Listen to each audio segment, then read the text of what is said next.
Welcome to the Good Reading Podcast, proudly sponsored by Book People Gift Cards. A Book People gift card is the perfect gift for readers of all ages. Simply order your gift card online at bookpeoplegiftcards.org.au. Redeem at any one of over 500 bookshops across Australia.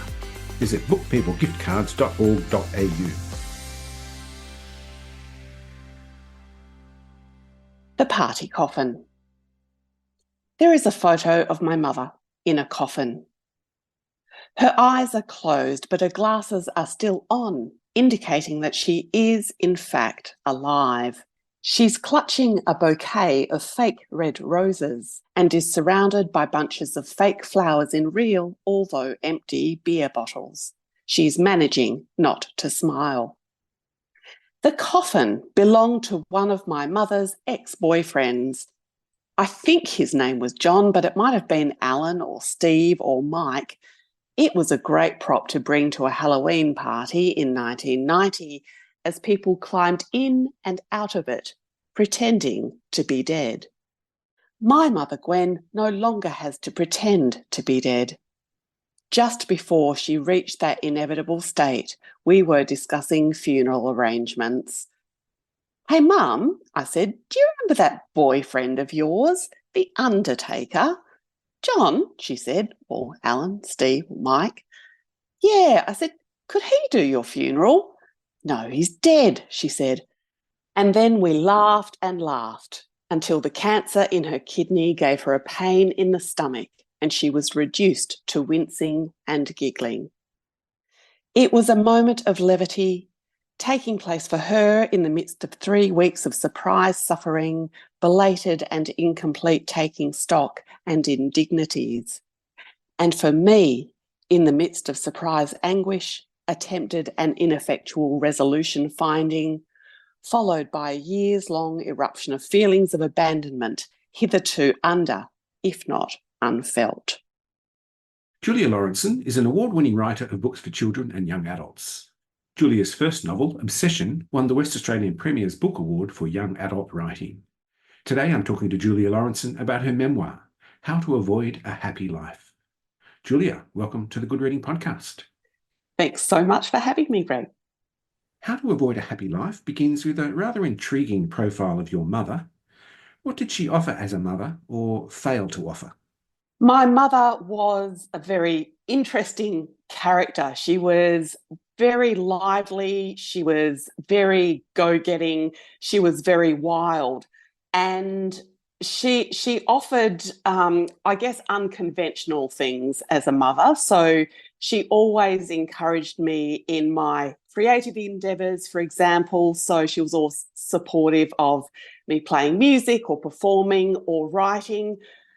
On the other hand, she was fairly unpredictable as an offerer of comfort and, I guess, maternal things in the way that you might normally understand them. So in my early days, we had a fairly predictable life, I guess, with her and my dad and me. But when I was 9 years old, my parents split up and my mother went wild. So she had had a baby out of wedlock when she was 18. She had gone to Melbourne to have her baby, had returned to Perth, and nobody had known why she had gone away. And she'd gone back to living with her parents, who were the people that she blamed for sending her away to have her baby. So she married the first man who came along, who happened to be my father. And look, it would be very hard to find two people less suited to being married than my parents. When my parents split up, when I was 9, my mother felt like she was free for the first time in her life, and she partied hard, she drank a lot, she had many boyfriends and liaisons and, you know, American sailors and everything, which was quite unsettling for me as a child. I understand now why she needed to do that, but for me growing up, it led to a sense of, I guess, instability, which stayed with me for a long time. It was not a boring childhood, I can tell you that. Let's talk about Frank. Frank was your grandfather. His name was his nature, and who was rock and fisher both, as you write. Now, that's a curious dichotomy. He was a really interesting character. So he was the youngest of, I think, 6 children from 2 marriages. He grew up incredibly poor in the southwest of Western Australia, and he grew up to be a very hard man, which I think was a sign of the times. He became a policeman, and so that kind of strict morality in his job he carried over into his home life. So he was incredibly, incredibly strict with his kids, and he disciplined them, as they called it back in the day. These days they call it child abuse, but he used everything on his 3 children to keep them in line, you know, the strap, the wooden spoon, whatever was to hand. And my mother, because she was lively, and I think now we would say that she had ADHD, she couldn't sit still. And so she copped it more than her older sister and younger brother. And so she grew up loving her father, but also being incredibly fearful of him. And that really formed her personality. And even as I was a child growing up with him, what he said went. It was very much Frank's household, and everyone fell in line behind what he wanted and expected from us. Intergenerational misery. Now, we talk about intergenerational trauma, but yours is intergenerational misery. How far back can you trace yours, and how has it impacted your life? I can trace mine back quite a long way on both sides. And I guess the defining feature of both sides of my family, paternal and maternal, is poverty. So I come from a long line of people who in the UK, they often were in and out of the poorhouse, or the workhouse as they called it. On my mother's side, we've got a convict who came over in the 1850s or 60s. And again, just were poor farming people who also often had problems with alcohol, because I guess that was the only drug of choice they had. So there was quite a lot of alcohol abuse, again, on both sides of the family, and violence. So that kind of misery, I think, was really passed on from one generation to the next, because that's how people learnt to deal with their lives, which were really, really hard. You know, they worked really hard. They didn't have anything to show for it at the end of their lives. Day-to-day life was pretty tough. So that came down the generations, and I think we're incredibly lucky now. You know, I'm in my 50s now, but we have had at least material conditions that are just so much more comfortable than was the case for my grandparents, and certainly beyond that. So our lives enable us to actually think about what we want and to be able to actually change our lives in a way that just wasn't possible a couple of generations ago. So amongst all this chaos of your growing up, you did find one place of solace, and that was reading. What did it offer you? Reading was everything to me. It was my joy, my escape. It was a place where I learnt about the world. It was something that I shared with my best friend. We shared books together, you know, our Little House on the Prairie series, and later Hitchhiker's Guide to the Galaxy and things like that. And for me, because I moved house so often, I moved house every 6 months from when I was 9. So it gave me a sense of continuity and comfort that was incredibly important to me. And it was just a place. Reading was where I felt safe in the world. I think you went through an Enid Blyton phase, as I did, the Secret Seven and the Famous Five. Of course, everyone did. It was, those adventures were incredibly important. Again, it just gave us an idea, I think, of what life wasn't like for us, but what life maybe could be like. So I think it gave people of our generation a place to dream. Let's move on from your childhood to your adulthood or young adulthood. Your relationships and sexual orientation seem to have been a movable feast or a famine. depending on the situation. Yes. What did relationships mean for you, or what part of you did they fulfill or not? This really goes back, I think, again to being an only child. Because I was an only child, I really valued my connections with other people from a really early age. But I also asked a lot of them. I expected that my relationships with other people would fill something in me that I didn't get from, my home life or my parents or whatever. So I think right from the get-go, I had very intense, passionate, somewhat crazy relationships with people right from the start. Karita figures prominently in your life. I first met Karita. She was 6 months younger than me. And I actually first met her when I was going into an adolescent psychiatric hospital. So I had dropped out of school at 15. I'd ended up with a number of disorders, eating disorders, conduct disorders, which were basically me trying to control my own life and to try and make myself feel better in a world where I felt very lost at that time. So I had been working in a candy bar, which was not an ideal place for someone with an eating disorder to work. And so when I was going into this adolescent psychiatric hospital when I was 16, I decided I was going to quit my job. I actually didn't have to quit it to go into hospital, but I kind of just wanted a fresh start. So I decided I would quit. I went there to hand over to the person who was taking over from my job, and her name was Karita, and she was just this exquisite looking young woman who just seemed so together and so perfect. And I was mildly depressed meeting her, thinking, wow, nobody's going to miss me from this job when I've got her. They'll just forget me very quickly. And I was like, but that's okay. I'm off to this hospital, and things are going to be different. So I was admitted to hospital that weekend. And I got there early to meet the staff, and people were coming back from weekend leave. And I was sitting at the kitchen table, and this voice said to me, "Oh, hi." And I looked up, and it was Karita.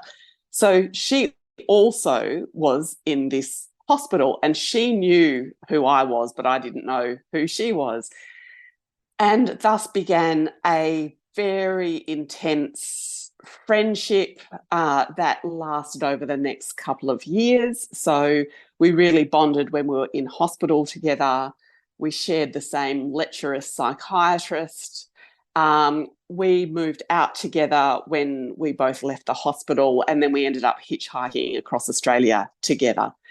And it was one of those friendships that was kind of forged in, I guess, the misery that we shared, I guess, being adolescent psychiatric hospital patients.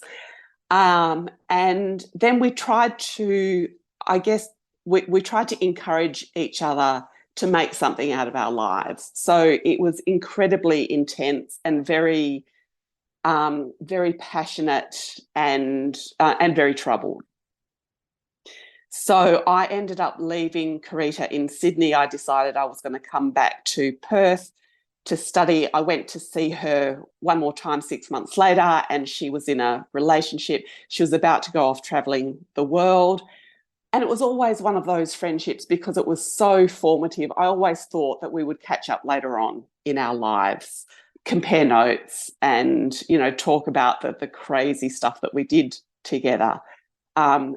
But she ended up working in Japan in a hostess bar, and she ended up dying at the beginning of 1992 in Japan from liver failure. And I didn't know.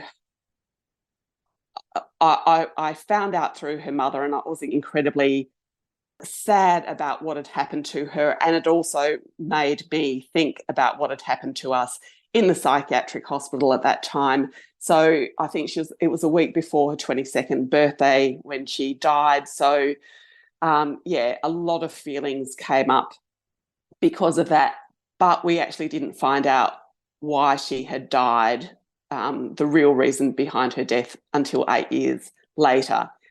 So it was one of those, it was an unresolved grief for me, and I guess remains so until this day. But her friendship was incredibly significant to me, both at that time and I guess when I reflect later on what it meant to me as I was developing into a young adult. You go on to write, once I was doing something purposeful, I never fell into the pits of despair that had formerly led me to stints in psychiatric facilities.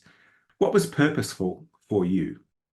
Purposeful for me was mostly being creative. So I didn't know what an arts degree was. When I left school, I didn't have any concept of. I vaguely wanted to go to university, but I didn't know what I would do. I knew I loved writing, but I didn't know what I was going to do with that. The only thing that I knew that people did with writing was become a journalist, and I didn't particularly want to do that. But by the time I actually ended up at university, I found out that an arts degree was where you study the arts, it wasn't painting. And so I went and studied English and comparative literature. And then I found my home. So they didn't have creative writing degrees in those days, but there were a couple of units in creative writing. And I felt like I found home. I found home with finding my tribe. So I found people that loved reading and writing and thinking and analysing the world. So I found my people, and I also found some purpose in studying and in writing and in working out that I could create the kind of life that I wanted through meeting these people and through getting a degree and what that gave me in my life. You're now a very successful author of books for children and young adults. How has your life experience, which has been, vast and considerable, how has that influenced your writing for children and young adults? The thing I wanted most when I first started writing I started writing for teenagers. That was my first, the area that I loved, I think because my teenage years were so difficult and messed up and full of extreme things. It was natural for me to revisit those events when I first started writing seriously, which was when I was in my late 20s. And at that time, I still very much felt the teenager that I was in my heart. I still felt 15 on the inside. So it was really good to be able to tap into those things. So I actually explored a lot of the things that have ended up being themes in my writing and are there in the memoir through my early fiction. So I wrote about, being in a bogan high school and having a crush on a girl. I wrote about being in an adolescent psychiatric hospital.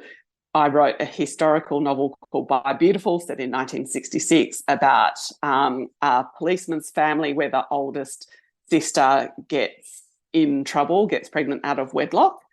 So I explored all of those things in fiction, and that was incredibly important to me and really connected with readers. And I've written more for younger people later, and it does tend to be that I grab an element from my primary school years or whatever and then run with it in fiction. So using my life in my writing has been really important to me, and I've loved going into schools over the past 20 years and really getting kids excited about reading, about writing, because when I was at school, I don't think I even knew that there were Australian writers or contemporary Australian writers. I mean, some of them existed. The guy who wrote Storm Boy, I knew about him, Colin Teely, but really I just didn't have much exposure to Australian writers at all. So it's been a great gift to be able to go into high schools and say, you know what, I'm just like you and I've become a writer and I tell stories that you guys like reading, and it's something that's available to you too. That's been something that's been really important to me in my life, and it's just so lovely to work with students, whether they like writing or not. Sometimes the greatest connections are with the kids who are sitting in the front row with their arms crossed at the beginning, and then by the end they're leaning forward going, wow, I didn't know that I could write, or I didn't know that this is a possibility. I just like the idea of trying to work with students to open their horizons. My final question to you is really about the first page of this book, in fact, the cover, which is How to Avoid a Happy Life. Now, when I look at that, I wondered, is this a self-help book? Is it a reckoning? Is it forgiveness? I wondered, does the search for these things continue for you, or does the writing of this book bring to you some degree of closure or something else? I wanted to write, I knew I was very unqualified to write a self-help book. So, because people have often come to me to ask for relationship advice or whatever. And I've just said, really, you want to ask me? So the title is kind of ironic. So it's like, I can't tell you how to live a happy life. I can tell you how to avoid one. So yeah, it is a bit of an ironic title in that sense. It took a lot to write this memoir, as you can probably appreciate from reading the content. It goes to a lot of places that were very painful, and there was some satisfaction in making shape out of the painful experiences, but writing about them doesn't take them away. So the I guess the traumatic things and the painful things are still there. It does help that they have a form now and that they are contained in some way. But yeah, it's still a work in progress. I'm still in therapy. So, but it is really beautiful to be able to share with other people, because everybody has difficult stuff in their life, whether it's a little difficult stuff or a lot of difficult stuff. And so it's really nice to be able to say, hey, this is what happened to me. How does this connect with what happened to you? And I guess the memoir, like all of my writing, is an attempt to connect with people.